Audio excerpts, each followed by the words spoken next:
Hi, my name is Warren Cox, and welcome to Shine Brighter Leadership. Today, we're going to talk a little bit about objections that you might get on doors and a couple tips on how I handle those, and hopefully, it helps you shine brighter out there. When you're new, you really have to be aware of what are objections and kind of what are just smoke screens. A lot of objections and smoke screens can fit into the same category. One thing I had an issue with when I was new, and I experienced a lot of people that have that same issue when we're coaching them is what's an actual objection. They'll start going down the rabbit hole of one objection, two objection, three objection, more. If you start spending a lot of time with the tire kickers and people that are just giving off smoke screens, it makes it really tough. You're going to spend a lot of time with people that might not value your time, might not really be interested. You're going to focus a lot of emotion. It's going to weigh you down a little bit. So make sure you do a great job of really recognizing what's an actual objection and what's just a smoke screen, what's somebody trying to get you off of their doorstep. It's not that you might not want to handle that objection or that smoke screen. It's just that you want to make sure that you know and you're aware of what it is, so you're going to really optimize your time when you're out there and who you speak with. Be very aware of the tire kickers. By that I mean, you ever seen the car salesman? You have people that walk onto the lot and they'll say, "Oh, this truck or this car looks really good," and they're just going around kicking tires. "Oh, I don't know about this tire though. Can you replace this one? Oh, this back one might be messed up." And they just walk around the lot and they don't really buy. Be very aware of who's going to be a tire kicker. Make sure that you're very polite when you handle that, but also just be ingrained in your brain. Have it ingrained in your brain that you're out for business. When you're out in an area, it's your office. You need to be spending your time with people that are actually going to be interested, people that you can actually get through to, that aren't just going to waste all of your time when you're out there, right? Make sure that you're spending time with the people that you're supposed to, that might actually be customers. If you have somebody that just keeps spinning tires and just working you back in loops, you never know what's on the other side of that door. Maybe they failed credit. Maybe they've tried to go solar before and couldn't. Maybe they don't own the home. There's just a lot of times where people are going to waste your time. So be polite, move on. Hey, I have a few more names on my list to go to. It was great speaking to you, or this is my favorite thing to do. I learned this from an awesome guy in the industry, one of my great friends, but it works on the phone, it works on doors, but this is a really cool trick, and this is how I do it is last thing before I go. Right? If you always say that last thing before I go, and you're polite and you add to the conversation, or you add to a little something to brighten their day before you go, it always makes it a lot better. It always sets expectations too, that you're, without saying you're in a hurry, that you have to be going, right? So hope that helps a little bit also. Make sure you use that last thing before I go. Very, very valuable. Remember, it's not life or death out there. We handle a lot of situations that might seem like that. I've heard some awesome stories of people really helping people or saving lives out there too when they're out on doors or in turf. But always remember, it's not life or death. A no is a no. It's no big deal. Move on to the next. You have to be persistent. You have to be aggressive in the right ways, right? But make sure you're not pesky with people. Make sure that you're not, really making them angry or pissing them off. Make sure that if you do leave and you don't get through with somebody, or you didn't handle an objection right, that you always leave it kind of open-ended and on good terms. So when you're in your area and you're consistently working in your area, maybe it leaves that door open again once you get an install or so, right? Every time you get an install on your turf, it's like hitting that reset button, really builds your credibility. Seeing is believing, right? One of the number one reasons people go solar is because people in their neighborhood or people they knew did it, right? So make sure that you utilize that, leave those doors open-ended even if they didn't go the way you wanted, and it'll make it much better when it does come time maybe in the future to handle those objections with them. So there are a few main objections that I think, especially when you're new, depending on what market you're in, right? But I think there's a lot of main objections that fit into the same categories. Some of those are, "I'm moving," right? You'll get that a lot from homeowners, whether you're experienced or whether you're brand new in the industry, is, "I'm moving." "I don't want two bills." Right? Whether they've heard somebody went solar and they got 50% offset, or that you have customer charges in your area. A lot of times, depending on which market you're in, you'll get this one back is, "I don't want two bills." Another one is, "I don't want anything on my roof." right? Down here in Florida, we're in a lot of hurricane-prone places. Lots of hail in different areas, right? A lot of people are scared of that, or have heard horror stories, or things like that. So you'll get that one up front, whether it's a smoke screen or an objection. I think that's one that comes out a lot. But it's I don't want anything on my roof. Another one is, I don't like the way they look. As solar is continually to grow, things are just looking much better. We're getting more production. Not as many panels are needed on the roof. They look better. The way racking is now, or the way we're mounting things on the roof now, just looks a lot more presentable than it did, even 5 or 10 years ago. So I don't think you're getting that one as much, but you'll still get that one depending on which markets you're in, especially if you're in a fresher market where people don't see as much solar around. You'll get that one quite a bit. I don't like the way they look. Another one is solar is too expensive, right? Some markets, whether it's been finance only or cash only in certain states, or net metering or state laws weren't set up properly for third-party ownership type deals, and people were having to finance, or even back in the day, a lot of times the way it was financed, people needed deposits or things like that. So a lot of people just have that preconception that solar's expensive. My neighbor got it. He paid 40, 50 grand for it.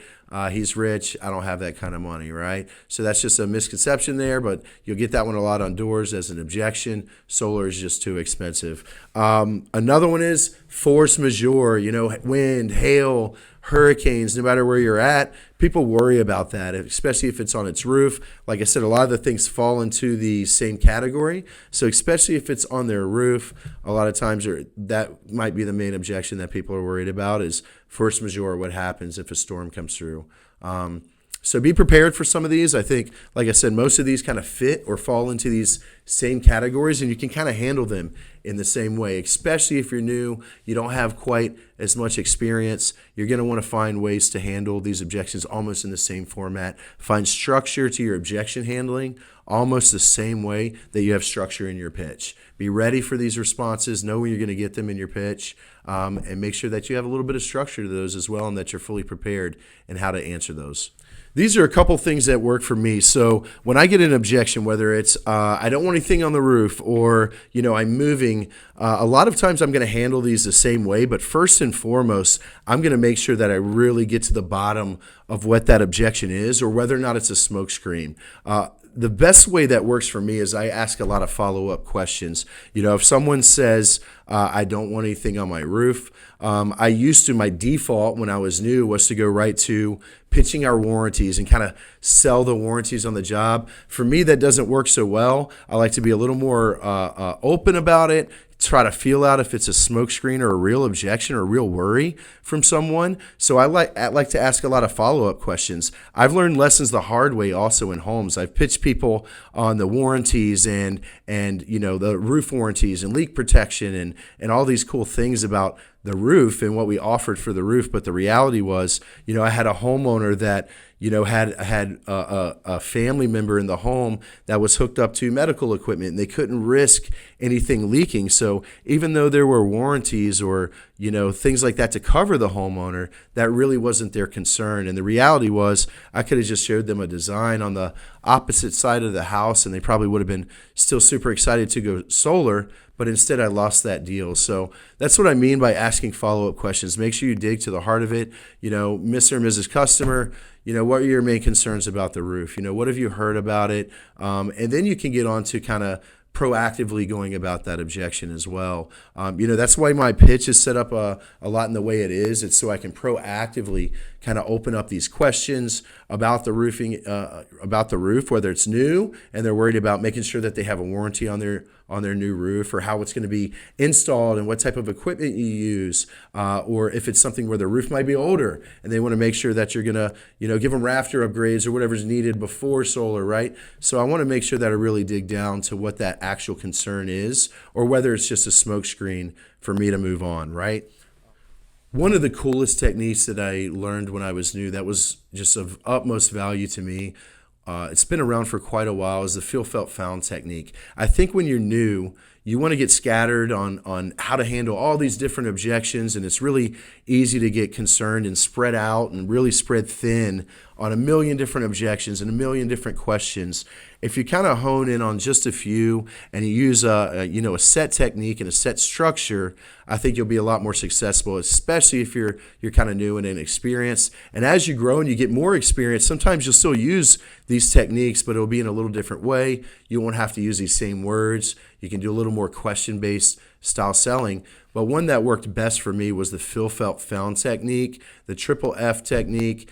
It works really great. People tend to believe a lot more if they think it's coming from someone they know or someone that they might recognize, right? So the feel, felt, found technique goes a little bit like this. It works, I think, in most objections, but no matter what you get, you can use it like this. And it's Mr. or Mrs. Customer, I understand exactly how you feel. Your neighbor, Mr. Johnstone, felt the exact same way. What he found out was when we sat down with him was that it worked like this, right? And I think this is something that you really want to practice. You want to hone in on just a few of your main objections that you get on doors, because like I said, a lot of those fit into the same category.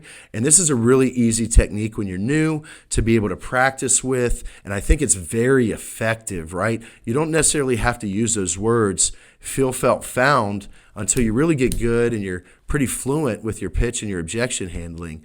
But I think it's a very valuable technique. I hope it helps you as much as I did. It really helped keep my format and really helped me hone in and be able to get an expert at just those main objections that I was receiving in the certain markets I was in. If you're a new consultant that just started and you're setting for a senior consultant or a mentor or a closer, make sure that you always have your default prepared, that you have a really good go-to, that if you get an objection or a question that you don't know, that you can go right back to it. Mine was pretty simple, and this is what I like to teach, especially for new people, but it helped me a lot. Or if I still get questions that you don't know and you might have to do a little research about, go right to your default. Mine goes a little bit something like this. That's a really great question. That's actually one that I haven't come across yet. I'm pretty new, or I've been doing this a while, and that's one I haven't come across yet. I'm going to go ahead and try to find out the answer for that for you. I'll make sure that that's handled when our solar expert comes back, or when I come back to sit down. I'll make sure that I address that and I have the proper answer for you. What I can tell you is that I think you owe it to yourself to look at. It's something to look at. Like I said, it's either going to make sense or it doesn't. We can either lock you into something that you know what you're going to pay that's a little more presentable, and a lot of times even save people money. So it's usually a no-brainer one way or the other, but I'll make sure that I have that question answered for you when I come back. Remember, when handling objections, take your time to answer, right?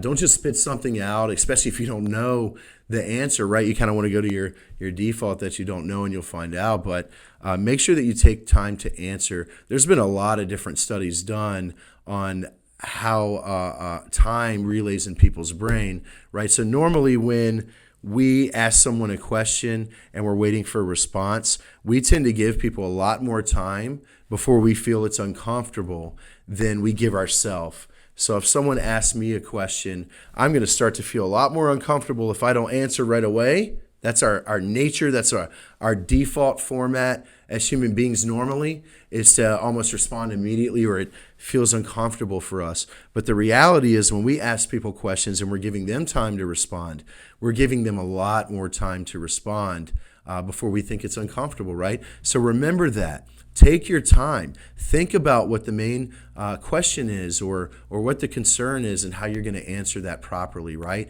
Make sure you dig down to what the actual question is, and give yourself the proper time to be able to respond accordingly.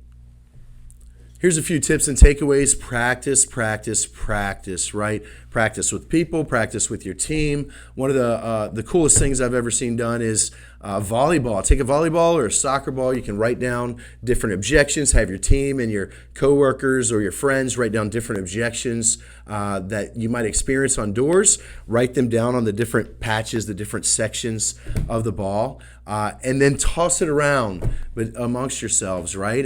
And find different ways to respond. What it allows is it allows you to not only be a little more proactive in getting these objections and get some really good practice in without knowing or getting preconceived responses up, but also to help you be able to see the people around you and how they respond, how others that are successful respond. It'll let you be able to see a lot of what other people are using. You can get different takeaways from other people, how they handle the objections, utilize the ones you really, really like that think work for you. But I think it really opens up a whole new world for reps, especially when they're new, to be able to see some people that are experienced in that. If you're doing this and you're a manager and you're in leadership, make sure that you do these type of activities with your team so they can see from people that are experienced as well and be able to get different takeaways from other individuals, right? It helps keep everyone accountable as well when you're proactively doing these things. You're going to see the way that your team responds, right? You can make sure that people are responding honestly. It'll also help you know whether or not they really know their product as well, right? That they know their warranties or how it works in their market. So you can go about making sure that they know how to handle these objections and that they know their product, that they're doing everything open and honestly and transparently, not just for the rest of your team, but for your homeowners as well. I hope this helps you a little bit with your objections. Obviously, there's a lot of amazing techniques, but I think this is a really good starting point. Make sure you get to the bottom of what that actual objection or concern is, or whether or not it's a smokescreen. Make sure you know how to handle those. Look out for future trainings in the future. We'll be actually getting into detail on how to handle some of these main objections, what our actual responses are to the individual ones. But I hope this helps you. Remember, these are things that work well for me. I hope this gives you a few things that you can take away that help you shine brighter in your turf and your day-to-day actions. Make sure that you're always learning from the people around you, from everyone you're around, and taking the brightest and the best from everyone. Thank you all again for watching.